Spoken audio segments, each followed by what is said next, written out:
Hey, if you clicked on this video, either you are sick of dumb streaming recommendations or you also feel like good horror movies are disappearing faster than phone storage after a capybara photo shoot at the zoo. So yeah, today no cutesy stuff, it's full-on psychosis. I've picked the freshest horror releases of June, like 20-kilogram dumbbells. Not for the faint of heart. But seriously, when was the last time you actually felt like scared during a horror movie? Not because of a jump scare, but because of the idea behind it. June 2025, the month horror stopped being just movies. They became thrills. Let's go! It's gonna be like techno at 4 AM, brutal, rhythmic, and sometimes you'll want to close your eyes. Dangerous Animal, a psychological trip with sharks for dessert. Cannes, May 17, director's fortnight.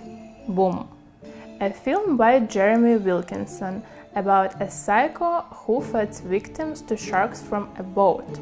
Okay, sounds like trash, but wait, it's based on a real case.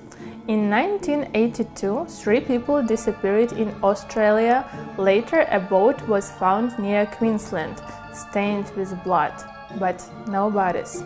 The main suspect? A fisherman with 2 prior convictions. Coincidence? The director said, "This isn't a film, it's a diagnosis of humanity." What do you get on a private boat with a stranger just because they offered a free cruise? The right. Exorcism with no room for retakes. Did you know there were 176 independent exorcisms reported in France just in 2023? This film isn't Price Prickles Holy Water, everyone's fine. It's more like The Ring and the Vatican dropping a collab track.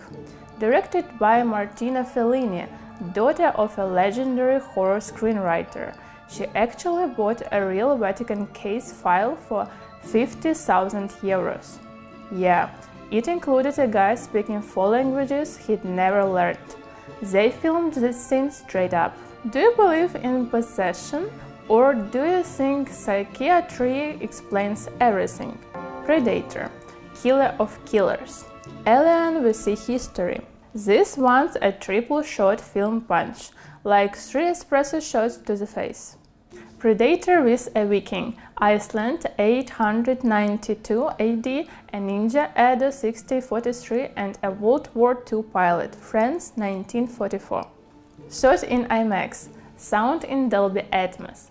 In theaters you literally feel like you are being hunted. Fun fact, it all started from viral fan art back in November 2024. So tell me, who would you put against the Predator? Maybe that grandpa from Trostinet who raised 3 goats and grows onions on her rooftop? 28 years later, a mutation of society.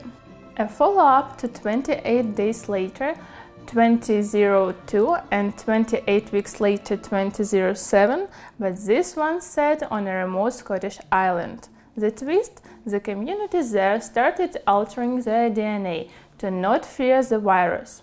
They say the concept came from Oxford research. Can fear be artificially turned off? If fear was gone, would we still be human? The quickest, but definitely not weak. Megan 2.0. She's back and this time she learns from her mistakes. Horror over EDM? Respect. I don't understand you. A stunning couple set in Italy and a blood-soaked comedy of miscommunication. The Return. Twin Peaks-style mystery but with way less coffee and way more blood. Motel Hell. Finally a movie about true crime fans who end up in a true crime story. Alright, your turn. Which of these would break you in the best way? And honestly, why do we watch horror? For catharsis, shock, or just to feel alive for a second? If you are not scared, hit that follow button. I'll be posting more breakdowns, viral food tests, gastro-fantasy stories and reviews of weird places where you can experience horror IRL. And if you are scared, hit follow even more. We'll be scared together.